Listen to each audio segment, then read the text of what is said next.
So guys, for the first method, you're gonna head over to search and type in services. Click on it. And now once you're on this, you're gonna click on any service one time and then click on W on your keyboard. Now you want to find Windows Update. We're gonna scroll down till we find Windows Update. Here it is. Double click on it. You're gonna make the startup type automatic and then click on start, which will now make the server status running, and then click on OK. Now you're gonna click on restart. You want to restart the Windows Update service. And then once that's been done, see if that fixes the problem. If that's still not working, then for the second method, you're gonna head over to search and type in troubleshoot settings. Click on it. And then once you're on this, you're gonna click on other troubleshooters.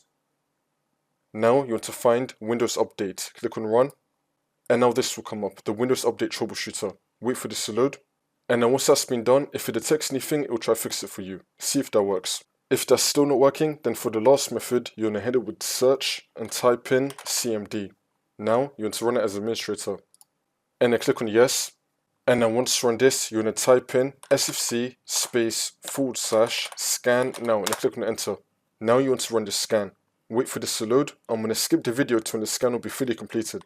And then once that's been done, we're now going to type in DISM /online /cleanup -image /restore health. Click on enter again. You now want to run this scan as well. Wait for this to load. And then once that's been done, you just want to restart your computer and then the problem should be fixed.